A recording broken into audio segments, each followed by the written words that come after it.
Hello and welcome to RC Custom Creations. Welcome to part 5 of my FMS K10 Bulletproof series. I know for some of you guys who've been following this build, you've been wondering where the next part of this video is. And guys, I have to be honest, this project has been a beast to put together. A lot of the components seem to be having issues. I don't know if it's just the fact that they're kind of a low budget kind of part. I just don't know. I'll get into the issues that I'm running into and as we progress through this video. So some of you might be thinking, oh, hey, that's not where we left off. You left off with just a chassis and electronics installed and assembled. It seems to be a lot more, I don't know, put together. But truth is, where I'm running into so many issues with the components that I'm using, I have decided that I'm going to carry on with the build off camera, as I go through each stage, I will disassemble it once I get things worked out, and then I will continue on with the remainder of this build series. But I just wanted to, give you guys a little bit of an idea as to what is going on, and why is it taking so long to post a next stage to this video. A, snail mail. Waiting on some shims. B, realize that I need another set of shims for the axles. So if you're planning on using these aluminum axles that I've showed in the previous videos, the axle housings rather, to use your stock internals, then prepare yourself for 2 sets of shims. And I will include the measurements for those shims down below in the description. If you are ordering links, these links in specific, pull one out of the package. Be warned, these things are trouble. As you can see, focus. As you can see, the pillow balls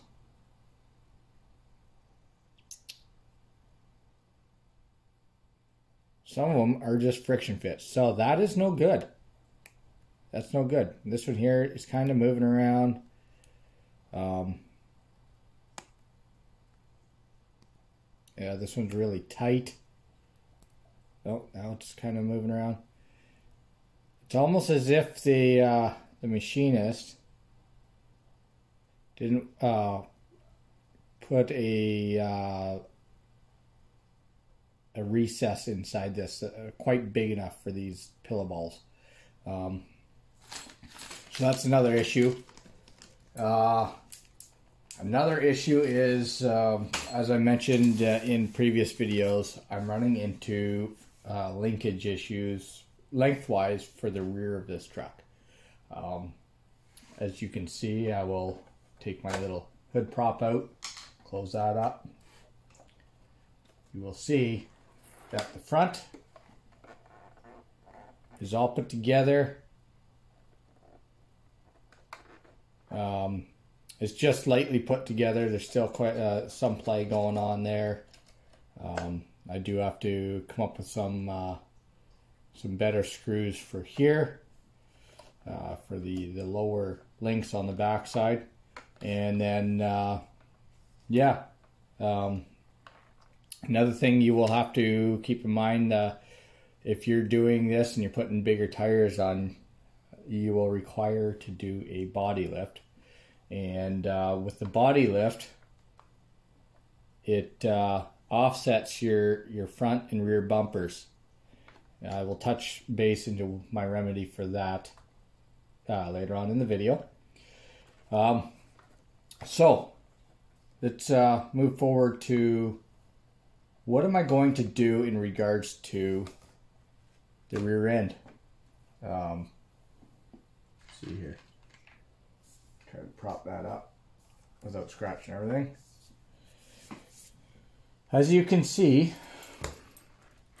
I have the rear axle with some longer links than this is the longest set of links I can get in this series,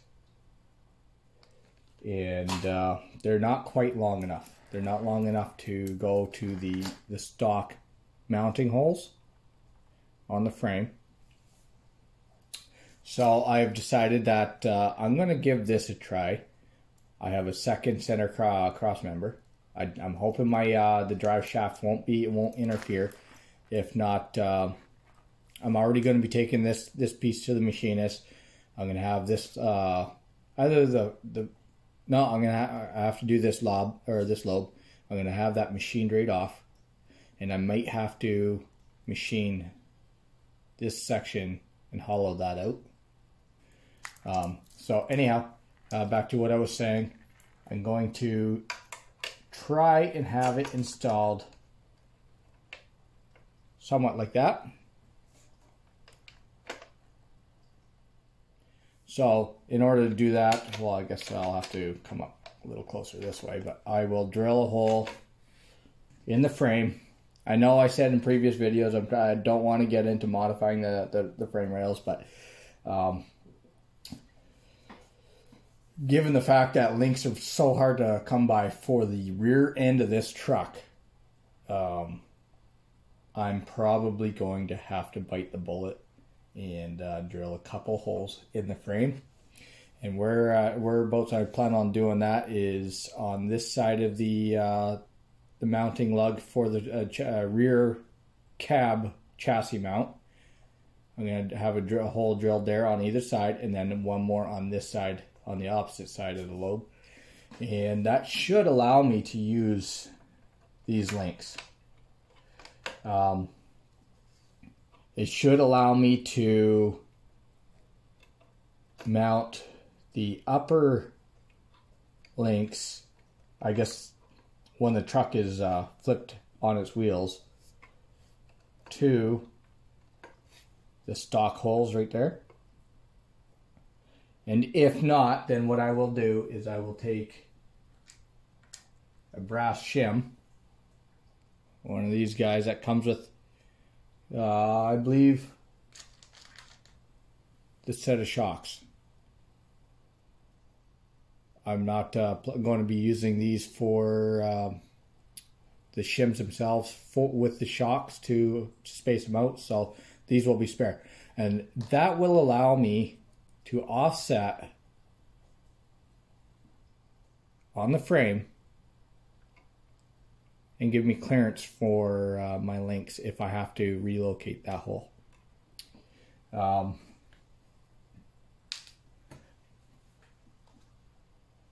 Now, in regards to the bumpers, I'll set that axle to the side for now. Flip the truck back over.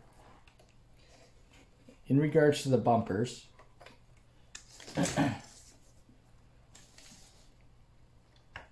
you'll see that the bumpers are sitting way too low on the body. You now have these ridiculous cutouts. They're the bumpers are no longer flowing with the lines in the body. Same with the rear. As you can see, it's dropped down way too low. Looks terrible. So my remedy to that is, at first I was going to take the front and rear cross member. I guess the front would be the servo tray, the radio bed. And I was thinking of just flipping it upside down. But that's not going to work. So what I'm going to do is I'm going to take these pieces, front and rear, these two pieces, and where you see the blue, I'm going to have a machinist take an end mill and mill out about 2 millimeters in depth. Right there, right across, nice and flat. And that'll allow me to take my bumpers, and instead of mounting them on the bottom side where you're supposed to, like right here, I'm basically going to put that onto the top side, and that'll allow me to lift the bumpers higher up and line them back up with the body lines, and give the truck a more natural appearance. So I am currently trying to work with a company that I purchased these links, and I'm trying to get them to send me some replacements, and I'm hoping that they'll pay better attention on the pillow balls, and you know, I'm hoping they'll send me some that will work, function properly. And if not, then I will resort to using the turnbuckles that I've ordered. These are for a 1/16 scale truck. So yeah, they're a little bit beefy, but Bulletproof build series might not be a bad deal. Turn into these turnbuckles. The only thing that I don't like about using the turnbuckles is using them as is. It's going to give me hang-up issues on the rocks and whatnot. There is an easy remedy to that, and I think I might do it. If I do go with this, what I'm going to do is take some nitro fuel line and cut sections and that are big enough to, you know, fill the voids, and it'll give a more custom look. You know, maybe I'll go with black or red sections of fuel line, and that'll help guide the rocks over top of the voids, the threaded sections of the turnbuckle, and the turnbuckle where it is compressible. It'll allow for adjustments, minor adjustments, and without bubbling out too much. You know, I thought of using sections of brake line, but you're pretty limited to when you cut a section. It's either going to be loose or it's going to be too tight. Yeah, I feel like I'd be fighting a losing battle by using sections of brake line, a rigid brake line. So fuel tubing might be the way to go on these. They're just long enough to go to the stock locations on the frame rails for the back. In regards to doing the front, not quite sure what I would do there. I'm trying to keep the same look front and back in regards to either using turnbuckles or using the links. Like I said, it's been an animal, been a beast to piece this all together, make it look, you know, like it was purchased this way. I guess is kind of the look I'm going for. I don't want it to look like it was just pieced together from, you know, a bucket of parts. Not that there's anything wrong with that. Some of you guys out there like doing it. Hell, I even have a couple trucks that I've pieced together with a bucket of parts.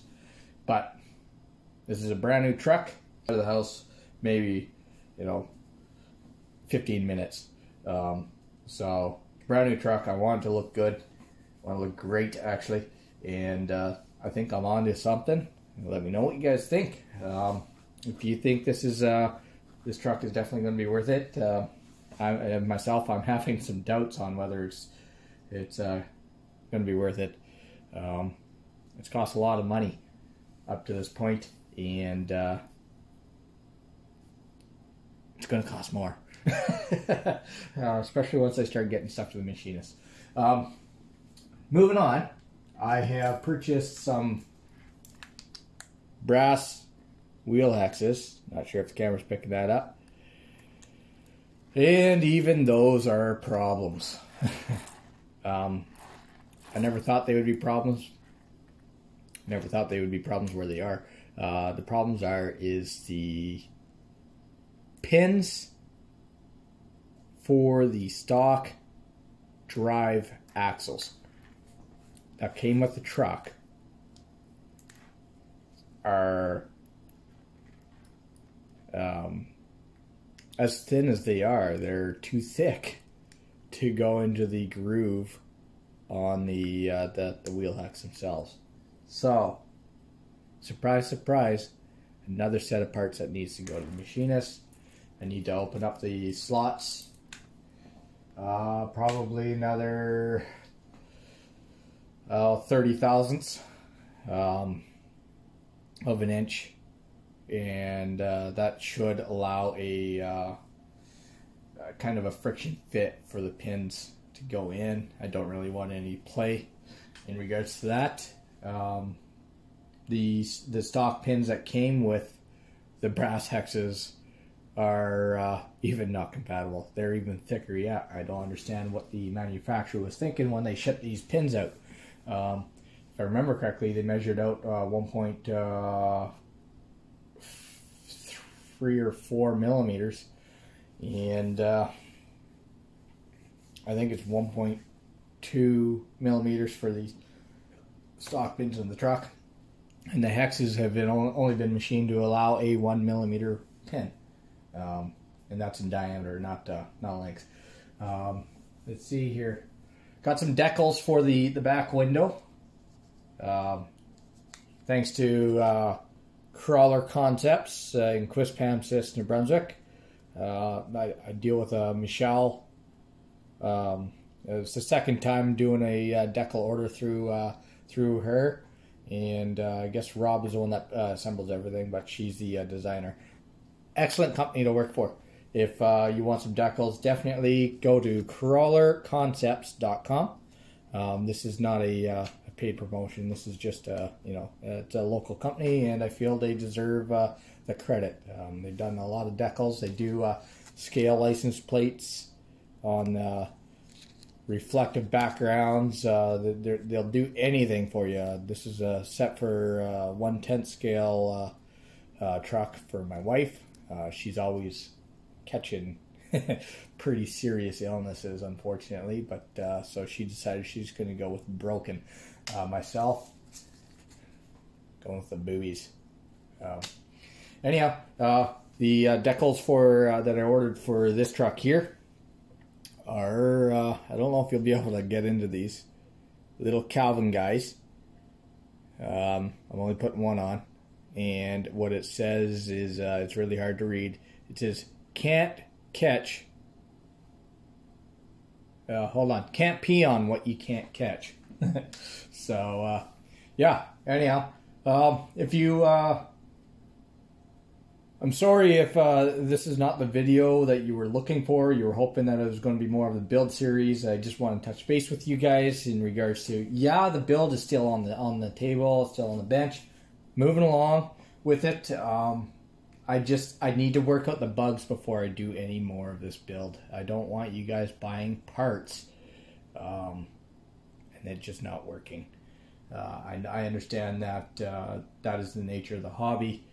But let this be at my expense. This is a series that I started, and I'm hoping that you guys are finding it useful. The knowledge that's coming from it. If you do, give me a thumbs up. Leave a comment down below. Let me know what you think. Let me know what your suggestions are in regards to correcting some solutions. If you know of any actual link kits that are out there for this truck, I'm definitely game to purchase a proper fitting link kit that is a decent quality. As you can see, I've not spared any expense on this truck so far. My wife would probably shoot me if she found out the value that has gone into this truck. In regards to shocks, I never really got into the shocks on this. what I'm using is, they call them oil-filled shocks.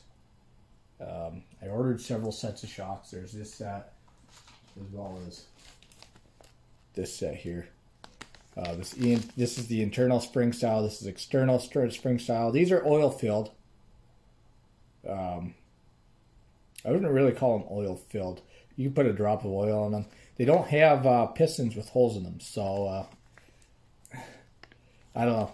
I really wouldn't consider them oil-filled. I may drill a 0.5 millimeter or 1 millimeter hole in them so that it allows for the movement of the oil, and but they we'll see. They do have O-rings in them, so I guess in that sense you could put oil in them. I just I feel like if you filled them up, you'd hydrolock them.